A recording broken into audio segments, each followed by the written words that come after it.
Interview में शारिक नसबंदी के इंटरव्यू में इम्तियाज़ जलील साहब ने कहा था कि जो पार्टी से चले गए उनको वापस नहीं लिए जाएंगे। ये कहाँ तक सही है आपको लगता है? तो आप इलेक्शन से पहले का उनको इंटरव्यू निकालो, दो बातें कैसी कर सकते हैं। और शारिक नक्शबंदी साहब के साथ जो इंटरव्यू उन्होंने दिए, टिकट नहीं मिलने से नाराज़ कुछ लोग पार्टी छोड़कर चले गए, क्या उनके घर दो तीन इश्यूज बहुत बेहतरीन है जिसको अभी हम इस्लाम पार्टी हाथ में लेके उठाने जा रही है। और देखिए, हम नौटंकी, ड्रामेबाजी और रीलबाजी और वीडियोबाजी ये हम करने वाले नहीं। अभी संगठन की हम बात नहीं करने वाले, हर तरफ जाकर हम संगठन को मजबूत करने वाले। और सबसे बड़ी बात कि इस्लाम पार्टी का नज़्बुल ऐन, उसके नज़रियात, उसके विज़न लोगों तक पहुंचाने वाले हैं। और नई पार्टी है, इब्तदाई तौर पे बहुत मेहनत कर रहे हैं हमको इसके अंदर कि वो जो फसादी जनाब बंगाल में बैठे हुए जो बीजेपी के पिट्ठू, अब उनको मस्जिद बनाने का है तो उनको नाम भी वही लगा जिससे तनाज़ा खड़े हो और हिंदू मुसलमान हो जाए। और उनसे जाके अपनी जन्नती पार्टी, अपनी फरिश्ते क़यादत, उनसे जाके गठबंधन कर रहे हैं।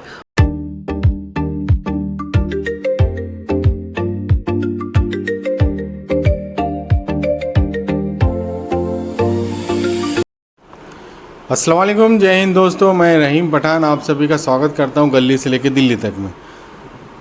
हम फिर वापस आ गए हैं। हम आपको बता देते हैं कि जिस तरह से अभी न्यूज़ें चालू हैं गर्मा गर्मी की भी, उस न्यूज़ के टॉपिक से हम लोगों के सवाल भी आरिफ हुसैन साहब से पूछेंगे। जिस तरह से इस्लाम पार्टी का आगाज़ बहुत ज़ोर शोर से हुआ था, अभी इतनी स्लो क्यों चल रही है?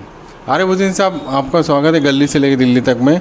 मुझे बताइए, इस्लाम पार्टी का आगाज़ जो है इतना ज़ोर शोर से आया था और शुरू हुआ था जैसे कि एक लाट आ गई थी, तो अभी क्या वजह है कि पदे बांटे नहीं गए? रमज़ान के बाद में जो है पार्टी का जो है एक बहुत ज़ोर शोर से जो है ओपनिंग होने वाली थी, क्या वजह? देखिए, अभी ना तो कोई सामने कॉरपोरेशन के इलेक्शन है, ना असेंबली के इलेक्शन है, और ना ही पार्लियामेंट के इलेक्शन है। और रही बात इस्लाम पार्टी की, यहाँ पे जो बुनियाद डाली गई, तो उस ताल्लुक़ से जैसा आप बता रहे कि भाई अभी बॉडी आपने क्यों डिक्लेयर नहीं करे, तो आपकी मालूमात के हिसाब से मैं तमाम शहरों को ये बात बता देता हूँ कि इस्लाम पार्टी की कोर कमेटी ने यूथ अध्यक्ष ज़िले का बना चुके हैं। और उसी तरह रमज़ान के बाद में इस्लाम पार्टी का काम बड़े ज़ोरों शोर से शुरू होने वाला था, लेकिन बदकिस्मती से एक ऐसा हादसा रूनुमा हुआ हमारे साथी के साथ, यानी कि रफ़त यार ख़ान के साथ, जो नहीं होना चाहिए था। ऐसा हादसा हुआ क्यों? तो देखिए, सियासत की आड़ के अंदर दुश्मनियाँ बहुत बढ़ा दी गई। ये मैं कई दिन से बोल रहा था कि देखो, शहर में दुश्मनियाँ बढ़ाई जा रही है, देखो पार्टी के इत्तेहाद के नाम पे दुश्मनियाँ बढ़ाई जा रही है, और उसका खिमाजी आपने देख लिया क्या हुआ।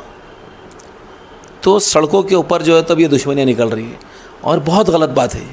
ये दुश्मनियाँ कहीं ना कहीं ख़त्म होनी चाहिए, और वो लोगों की सियासी सोच और उनकी सियासी फ़िक्र को भी दफन कर दो जो मुस्लिम भाइयों को आपस में लड़ा रहे, साजिशा करके लड़ा रहे। तो ऐसे लोगों को भी, शहर के लोगों को ख़त्म करना पड़ेगा, और शहर के मारूफ लोग, मोअज़्ज़िज़ लोगों को सामने आना पड़ेगा, और ऐसे झगड़ों को ख़त्म कराना पड़ेगा। अच्छा, दूसरी एक बात, जिस तरह से एक इंटरव्यू में शारिक नसबंदी के इंटरव्यू में इम्तियाज़ जलील साहब ने कहा था कि जो पार्टी से चले गए उनको वापस नहीं लिए जाएंगे। ये कहाँ तक सही है आपको लगता है? तो आप इलेक्शन से पहले का उनको इंटरव्यू निकालो, दो बातें कैसी कर सकते हैं। और शारिक नक्शबंदी साहब के साथ जो इंटरव्यू उन्होंने दिए, टिकट नहीं मिलने से नाराज़ कुछ लोग पार्टी छोड़कर चले गए, क्या उनके घर वापसी की कोई उम्मीद है? तो अगर आप मेरे से ये सवाल कर रहे हैं, मैं तो ये कहूँगा कि साहब नहीं। पूरा स्क्रिप्टेड, आपका मेरा इंटरव्यू कोई स्क्रिप्टेड है क्या? कोई लिखा पढ़ी है क्या? वो स्क्रिप्टेड था। आप इलेक्शन से पहले कहते कि जितने हमारी पार्टी छोड़ के गए वो तो सच्चे मुहिब्बान मजलिस थे, ये कहना था। ये तो मेरे से ज़्यादा वफादार थे। जब बेवकूफ़ बना रहे थे कि आप बेवकूफ़ बना रहे जब वोट लेना था बोल के ऐसी बातों का इस्तेमाल कर रहे थे क्या? अल्फाजों का इस्तेमाल कर रहे थे क्या? और तुम्हारे पास जा रहा कौन? जाने वाले अपनी अपनी जगह चले गए। देखिए, सब सियासी बातें, लच्छेदार बातें है, ये बातों में नहीं जाना चाहिए। जब उनको इलेक्शन से पहले इसलिए वो अल्फाजों का इस्तेमाल कर रहे थे, उनको सियासी फ़ायदा उठाना था। अब तब क्या सियासी फ़ायदा मिल चुका है, इसलिए उनको किसी की ज़रूरत नहीं है। अब अपने अपने कामों को लग गए, वो अपने सौदेबाजी में। अच्छा, सबसे दूसरी एक बात जो है, जनता का सवाल है कि जब से नगर सेवक चुन के आए तब से पानी का जो मुद्दा है ना, हल नहीं हो पाया। और उनके विकास के काम भी होने नहीं पाए हम। अभी कुछ महीने बीते तो लोग जो है ना हाहाकार कर रहे हैं इसके ऊपर। देखिए बेचारे नगर सेवकों का इसमें कोई दोष नहीं है। नगर सेवक अपनी सलाहियतों पे चुन के आए, अपने बल पर और अपने दम पर और अपनी जेब पर चुन के आए हुए, उनका कोई लेना देना नहीं है। लेकिन यहाँ डिक्टेटरशिप चल रही भाई। अगर आपको दौड़ना बहुत अच्छा आ रहा तो मैं ब्रेक लगा रहा कि आप दौड़ो मत। आपको बोलना अच्छा आ रहा तो मैं आपको स्पीकर वो ज़बान बंद कर दे रहा आपके कि आप बोलो मत। तो नगर सेवकों का इसमें कोई दोष नहीं है, तानाशाह का दोष है इसके अंदर कि बस चाह रहे जो कुछ भी है सिर्फ मैं है, सिर्फ मेरे को मान लो, मेरी बलाया ले लो, मेरी आरती उतार लो, बस मेरे को ही मान लो। जितना मानना था लोगों ने मान लिए, अब अल्लाह हाफिज़ है। अच्छा, एक मुद्दा भी बहुत अभी सोशल मीडिया में बहुत चल रहा है, जिस तरह से 1000 करोड़ का जो आ रहा है वीडियो सामने, अपना जो बाबरी मस्जिद जो नई बन रही ना, अभी नई बनने वाली है तो बंगाल का, तो वो मुद्दे के लिए क्या सोचते हो? क्या देखिए जैसा आपने देखे वैसा मैंने देखा। सोशल मीडिया के ऊपर, प्रिंट मीडिया के ऊपर, इलेक्ट्रॉनिक मीडिया के ऊपर खुले तौर पे आ रहा है कि वो जो फसादी जनाब है बंगाल में बैठे हुए, जो बीजेपी के पिट्ठू, अब उनको मस्जिद बनाने का है तो उनको नाम भी वही लगा जिससे तनाज़ा खड़े हो और हिंदू मुसलमान हो जाए, और उनसे जाके अपनी जन्नती पार्टी, अपनी फरिश्ते क़यादत, उनसे जाके गठबंधन कर रहे हैं और सारे राज अब खुल रहे हैं कि 1000 करोड़ की डील हो गई। अब देखो एक स्टेट के अंदर बीजेपी का पिट्ठू अगर 1000 करोड़ की डील कर रहा है और पैसों के लालची कौम के सौदागर जाके अगर गठबंधन कर रहे हैं तो फिर दूसरी स्टेटों का क्या हाल होगा ये तो आप और हम ही जान समझ सकते कि फिर उत्तर प्रदेश का क्या हाल होगा, बिहार का क्या हाल होगा, आसाम का क्या हाल होगा, गुजरात का क्या हाल होगा, और जहाँ जहाँ हम जा रहे हैं किस मकसद के लिए। यार ख़ास बात यह है कि इलेक्शन के टाइम पे क्यों कूदी मार रहे हो? पहले से भी कुछ काम होना चाहिए ना।